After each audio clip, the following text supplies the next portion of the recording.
Goedenavond en welkom bij de Q&A met Andy Fetscher, regisseur van Bukarest Fleisch, de film die we daar net gezien hebben. Als een eerste film, ik denk dat je al direct een applaus mag geven, want het zag er toch wel echt heel goed uit. Hè? Bienvenue au BIFFF, au Q&A avec Andy Fetscher, le réalisateur de Bukarest Fleisch que vous venez de voir. Et il faut dire, comme il vient de le faire, que pour un premier film, c'est quelque chose d'extraordinaire. On va commencer directement avec les questions. L'entretien se déroulera comme un peu comme d'habitude en anglais. Si jamais vous avez des questions, n'hésitez pas à les poser en français ou en néerlandais. Dus we gaan het in het Engels doen, maar als er vragen zijn in het Nederlands, Frans of zelfs in het Duits, geen probleem, stel ze maar. So as we already said, this is your first movie. It's the first time you're as a guest at such a big festival. So it's an honor. Are you nervous? Do you enjoy it? Yes, I was nervous, of course, and I hope you enjoyed it. I didn't enjoy it, no. No. Seeing my film, I never like it. I enjoy being here, but I'm sweating. I have to take a shower. I'm very nervous when I'm watching my own movies. Why? Well, don't you like your own movie? Well, it's almost 1.5 years old now, and I'm thinking of my next project. But I'm okay. I'm fine with my film, and I'm okay. I don't need an aspirin. I was especially impressed with the visual style. What camera did you use on that film? Because the visuals are very, very, very beautiful. Thanks. I see myself more as a DOP than I'm a director. For me, it's very important to make the images too. We used 60 millimeters, an old SR2, an old, very old camera we've got at our film school, and my own mini DV camera that I broke the lens on purpose to make some flaws into the picture. Yeah, it looks quite extraordinary because we have different visual styles for different sets, which was really cool. Thanks. Yeah, there were kind of impressive visual effects. It also always fit the scene. One scene I really liked was when the church was burning. Just the little sparkling bits of fire just going up into the sky. It just perfectly fit the mood. Do you have a favorite moment in your movie?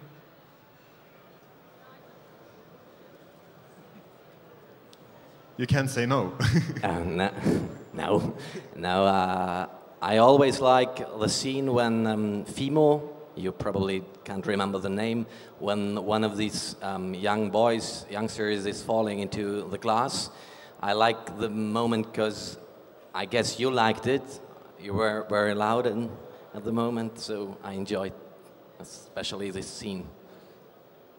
I was also very impressed with the nightclub scene because there you have quite a few extras that shouldn't have been too easy to shoot. Yeah, now that you ask, this is my favorite scene because it was my favorite day of shooting.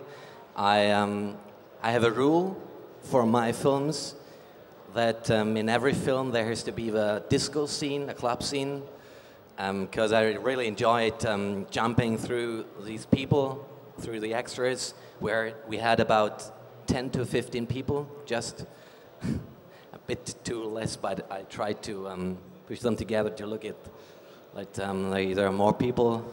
Yeah, this is my favorite scene. And you did a great job because it looks like a lot more, actually. It's a bit like Robert Rodriguez said when he made Desperado, that the whole set was cardboard and there were 5 people in the club. So it's Yes. more or less the same thing. Yeah.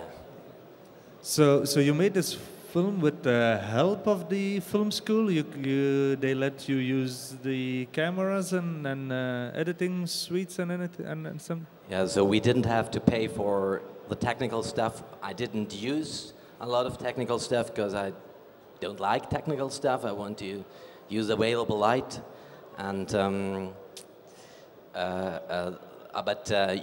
having the possibility to use the technical stuff of the school is makes it easier to come along with like short money. I have another question. Some of you may not know, but you did another movie called Bukarest Fleisch before, which was actually a short movie. And how did the transition from Bukarest Fleisch to Bukarest Fleisch came to be? My mother is from Romania, and since I don't really have a good connection to her, unfortunately, I never spent a lot of time in Romania. But when I was a child, I've been there for, I was about 4 or 5 years old, and I lived in a small village near Brasov, that's nearby the mountains.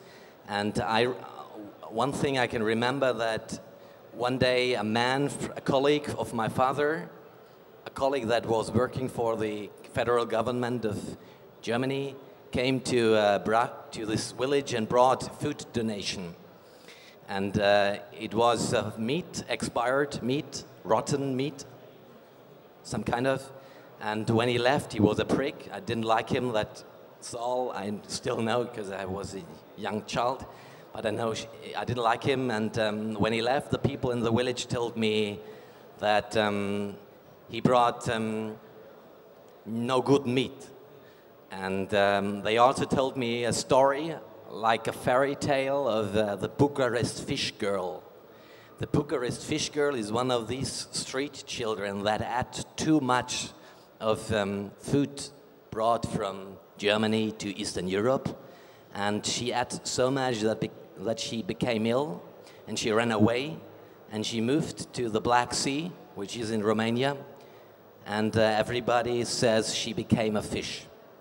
That is the tale I heard when I was 4 or 5 years old. And I wanted to make a film about it. So that's the story of Bukarest Fish. But Bukarest Fish isn't a horror film. It's black and white. It's more experimental. And actually, it is a love story. I always want to make love stories. I never make it. It is a love story, kind of. And now it was the remake, the horror remake of my own movie.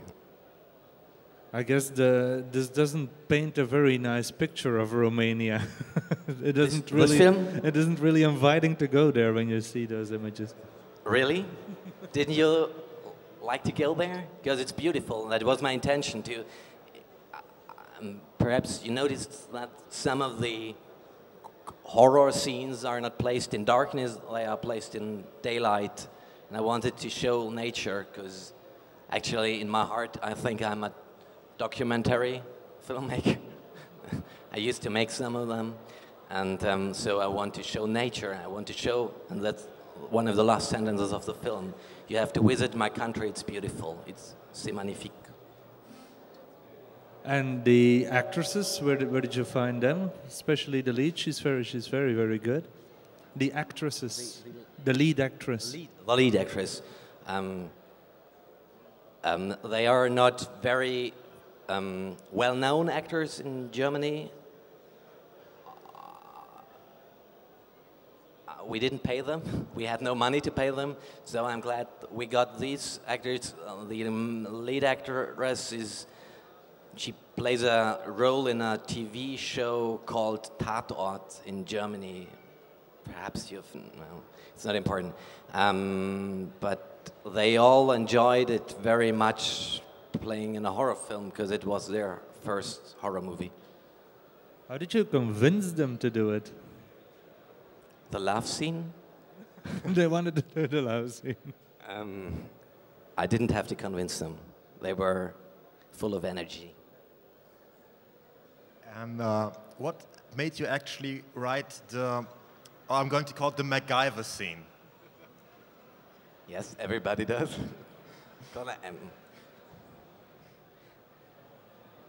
Like I said, the story that I heard when I was 4 or 5 years old was a fairy tale. So I wanted to make this film that starts quite normal, quite natural, a bit.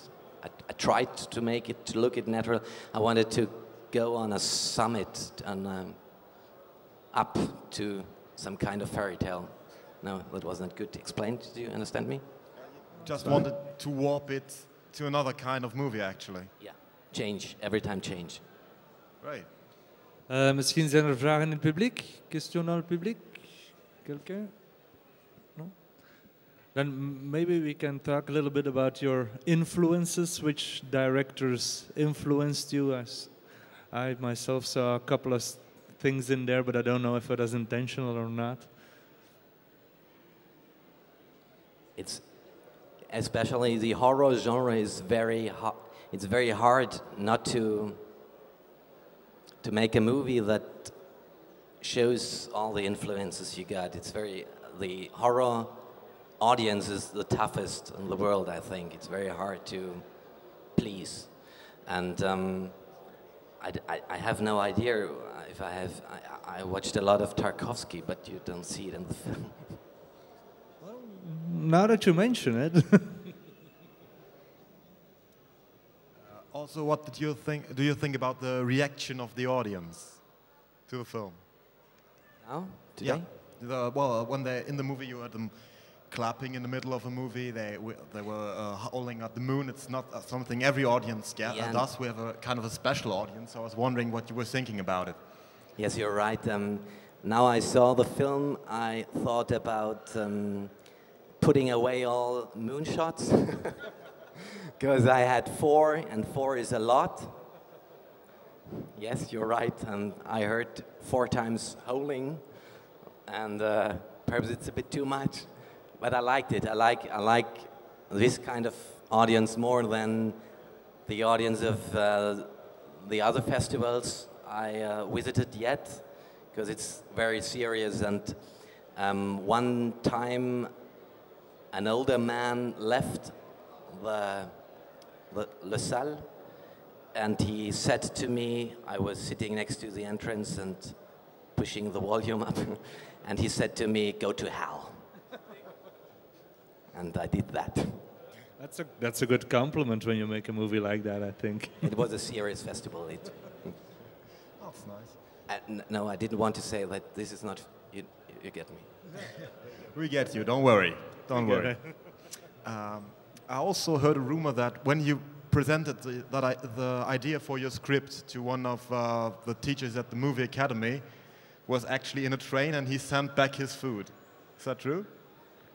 Where did you hear that? I read it on, I don't remember where I read it, but is that true? Yeah, that's true. He read the script in the plane and he gave back the meat. Perhaps the next question could be from you if I'm vegetarian. No, I'm not. I'm a wannabe vegetarian. One day I'll manage it, and the film should intend to make you think about what you eat, but it's still a horror film, so it doesn't too much, but a bit. Zijn er ondertussen alle vragen in het publiek? Question dans le public? Quelqu'un? Ah, ja, quelqu'un. De micro. Ah, là-bas. You said you wanted to make a Western. Will there be horror touches in it, or just a pure Western movie?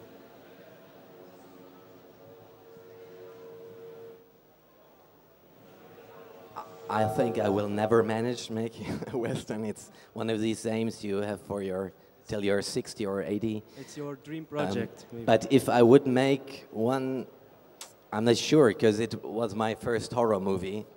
And I liked it, and I want to do some more. But when I make a Western, this Western I will do when I'm 60 or 80, it will be a pure Western. But for now, you will make more horror movies, yes? I'd like to, yes. Okay. Do you actually have a project in planning? Yes, I hate writing, but they all force me to write. So now, actually, I'm writing a book right now. And can you tell us a little bit about it? What's it about? It's in the makings, but I can promise it is, as every film I make, it's about food again. Because food, actually, I work as a chef, a cook in the restaurant in Berlin. We have a place in Prague, and I want to make one in the Côte d'Azur one day. And so food is one of these main themes crawling towards my work. words. And this movie, how is it coming along in distribution? Is it being sold already to different countries? It's sold in Germany. We have a German distributor, and I'm still looking for a worldwide. But the film is finished a not long time ago. I'm in conversation. Is it going to go theatrical in Germany? No. We have no film copy. Money's. I've no money left. And America, have they seen it? Have they been knocking on your door yet? No, no. Not yet, but they will probably. En nog vragen? Des questions dans le public? No? Because I think I heard someone ask the question in the corridor. Was there any Rammstein music in the in the film? No. It resembled Rammstein, so it must have been. Perhaps one of these bands, the music of the bands here, these are all friends of mine. Would have been too expensive. And Rammstein is not a friend of mine. And it would have been too expensive to get them in there. Yes, yes. Well, you had to pull all kind of tricks to keep the cost down, I guess, but it really worked well. Music fit perfectly, I think. And do you have a question? Because I'm drawing a blank here. That's the train of thought. There's a question in the audience. There's just a little comment from my wife, actually, which is sitting next to me, but she's a bit shy. She meant to say that she did enjoy the film, for one, and also, as did I, but it did make her feel like going to Romania, and just not to Germany. That's good, that's what I wanted. Thanks. So maybe we'll end your suffering here with my final question that I ask every... I'm not suffering. You feel very fine. Every director, and I made a two-parter of it. The first part is the dream project. You get unlimited budget, unlimited stars. It can be a book adaptation, a comic book, an original script. Do you have something in mind that you say that would be the movie that I would absolutely love to make? To be honest, I never want to have enough budget because I appreciate having not enough money. It keeps you awake. But I understood your question. A